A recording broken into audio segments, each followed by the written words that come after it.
Hi hello नमस्कार, welcome to सुवर्ण खेमनर या चॅनलवर. तर मैत्रिणींनो, कशा आहात? आय होप तुम्ही सगळे मजेत असतील. तर आज आपण जी साबुदाणा खिचडी बनवतो ते एकदम काहींची अशी एकदम चिकट होती, तर आपण माझ्या पद्धतीनं बनवा तर एकदम अशी मोकळी होते. चला तर मी तुम्हाला रेसिपी दाखवणार आहेत. तर त्या अगोदर तुम्ही चॅनलला नक्की लाईक शेअर सबस्क्राईब करायला मात्र विसरू नका. चला, या ठिकाणी मी कढई गॅस चालू करून कढईमध्ये शेंगदाणे टाकले आहे. शेंगदाणे अगोदर भाजून घ्यायचे आहेत. शेंगदाणे चांगले भाजून दिल्यानंतर आपण मिरची वगैरे तोपर्यंत तयारी करून घ्यायची आहे, मिरची आणि मीठ. त्यानंतर मी बटाटे इथं उकडून नाही घेतलेले आहे, कापूनच घेतलेले आहे. तुम्ही बघू शकता. आता इथं शेंगदाणे भाजत आहेत, पण त्या अगोदर तुम्ही चॅनलवर नवीन असाल तर नक्की चॅनलला सबस्क्राईब करायचं मात्र विसरू नका. चांगले शेंगदाणे भाजून दिलेले आहेत मी. त्यानंतर शेंगदाणे भाजून झाल्यानंतर मिरच्या पण थोड्याशा भाजून घ्यायच्या आहेत. त्यानंतर आपण कढईमध्ये मिरच्या वगैरे भाजून घेतल्या आहेत. त्यानंतर आता आपण कढईमध्ये हे बटाटे बारीक बारीक काप करायचे आहे. तुम्हाला बारीक आवडत असेल तर तुम्ही चांगले बारीक करा, पण इथे मला मोठालेच बटाटे आवडतात, जे खिचडीमध्ये टाकतात, कारण मुलं पण खातात, त्यांना आवडतात. त्यामुळं मी इथं मोठेच बटाटे कापून स्वच्छ धुवून घेतले आहे. त्यानंतर मी कढईत टाकलेले आहे. त्यानंतर त्याचं थोडंसं तेल जळून दिल्यानंतर पाणी जळाल्यानंतर आपण तेल टाकायचं आहे. तेलात शिजून द्यायचे आहे, पण जास्त पण तेल टाकायचं नाही. कमी गॅसवरती तेलामध्ये चांगले बटाटे शिजून द्यायचे आहे. आणि शिजताना आपण थोडंसं मीठ टाकायला मात्र विसरायचं नाही आहे.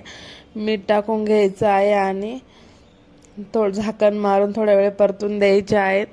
तुम्हाला असेच नवनवीन रेसिपी आणि ब्लॉग, माझी लाईफस्टाईल बघायची असेल तर नक्की सुवर्ण खेमनर या चॅनलला सबस्क्राईब करून ठेवा. इथं बघा, बटाटे पूर्ण आपले म्हणजे शिजलेले आहेत. तेलामध्येच पाणी न टाकता तेलामध्ये शिजवायचे आहे, जेणेकरून त्याची टेस्ट पण छान येते. आणि जर ते पाण्यात जर आपण शिजवलं ते असे थोडेसे वगैर लागतात, त्यामुळं आपण मिठात आणि तेलातच शिजवायचे आहे. त्यानंतर आपण मिरची वगैरे टाकून साबुदाणा टाकायचा आहे. आता तुम्ही जो साबुदाणा होता तो टाकून घ्यायचा आहे. आता मिरची भाजल्यामुळं मग मिरची काही लगेच टाकायची गरज नाही, नंतर टाकले तरी चालते. आधी बटाटा टाकायचा आहे. बटाटे परतून झालं त्या तेलामध्येच आपण साबुदाणे चांगले भिजवून दिलेले आहेत, त्यानंतर त्यात मिक्स केलेले आहे. चांगले मिक्स करून घ्यायचे आहे.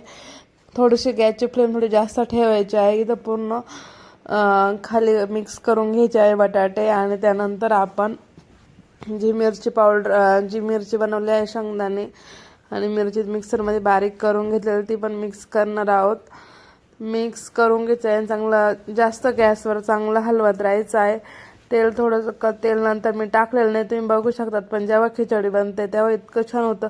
आता आपण जेव्हा बटाटे टाकले होते शिजायला तेव्हाच तेल टाकलेलं होतं, त्याच्यानंतर तेल टाकलेलं नाही. जर खिचडी जर ह्यावेळेस जात आपण तेल टाकलं ती खिचडी पूर्ण तेल सोडते, त्यामुळे लक्षात ठेवायचं आहे.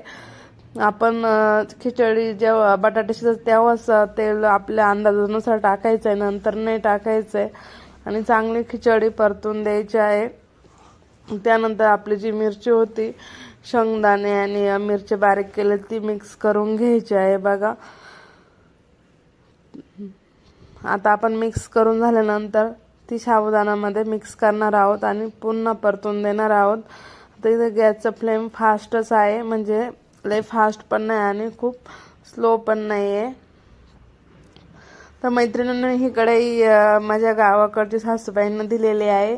लग्नाची कढई खूप पातळ आहे. मी नवीनच थोड्या दिवसात नवीन कढई घेणार आहे. तर तुम्ही म्हणशाल का ही कढई एवढी काळी कसं काय, तर थोडंसं समजून घ्या. ती जुनी कढई, पण आता कढई नसल्यामुळं आम्ही शिफ्टिंग केलेली आहे. मी गावाला गेल्यावर आणायचं म्हणते, पण माझ्या लक्षातच राहत नाही दुसरी कढई. चला असू द्या. आता इथं पूर्ण मिक्स करून घ्यायचं आहे. बघा, मिरची पूर्ण मिक्स करून घ्यायचं आहे.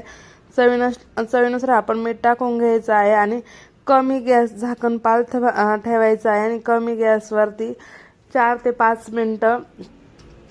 5 मिनटं आपण खिचडी वाफेत ठेवली का त्यामुळं खिचडी एकदम मऊ होते आणि टेस्टी पण लागते. त्यामुळं तुम्ही एक झाकण म्हणजे झाकण ठेवायचं आहे. चवीनुसार आपण मीठ टाकून घ्यायचं आहे आणि त्यानंतर झाकण मारायचं आहे त्यावरती. त्यानंतर बघा आपण मिक्स करून झाल्यानंतर झाकण ठेवायचं आहे. तर इथं मी गॅसवरतीच थोडंसं नाही का आधी पूर्ण हलवून वगैरे घेत आहे, कारण जेव्हा आपण खिचडी परततो तेव्हा थोडीशी मेहनत करायची आहे. जेव्हा सगळं मिक्स केल्यानंतर थोडंसं जास्त गॅसवरतीच परतून घ्यायचे आहे आणि त्यानंतर आपण जेव्हा झाकण ठेवणार तेव्हा त्याला कलर पण सुटतो आणि खिचडी एकदम मोकळी बनते. आता ही कढई खूप पातळ आहे, जर जाड जाड कढई जर असेल तुमच्याकडं तर त्यांना जास्त हलवायची गरज वाटत नाही, कारण ही पातळ कढई आहे, लगेच खाली चिकटते. त्यासाठी मी जास्त हलवत आहे. तुम्ही बघू शकता तर मी हलवतच आहे की म्हणजे जास्त खाली लागू नये आणि एकदम मोकळी बनते. आणि काही काही संध्याकाळीच खिचडी भिजवायला घालतात, पण आपण सकाळी जर खिचडी भिजवायला घातली 5-10 मिनिटात पाणी ठेवलं नंतर वतून दिलं तरी ते 10-11 वाजेपर्यंत, जर तुम्हाला 11 वाजे पाहिजे ना असेल तर तोपर्यंत खिचडी एकदम मस्त साबुदाणा आहे तो एकदम छान भिजतो. तुम्हाला जसं टाईम भेटेल तसं ठेवा, पण मी अशा पद्धतीने साबुदाणा भिजायला घालते आणि तो आरामशीर 11 ते 12 पर्यंत आरामशीर भिजतो चांगला. त्यानंतर मी झाकण ठेवलेलं आहे बघा. झाकण ठेवून 4 ते 5 मिनटं झालेले आहे. 5 मिनटावर वाफळून द्यायचे आहे बघा. आता 4 ते 5 मिनटं झाले आहेत. तर इथं कमी गॅसवर ठेवायचं आहे, जास्त गॅसवर ठेवायचं नाही. तुम्ही बघू शकता साबुदाण्याचा कलर पूर्ण चेंज झालेला आहे आणि खरंच खूप छान झाले, एकदम भारी, म्हणजे असं एकदम मोकळं झालेले आहे बघा.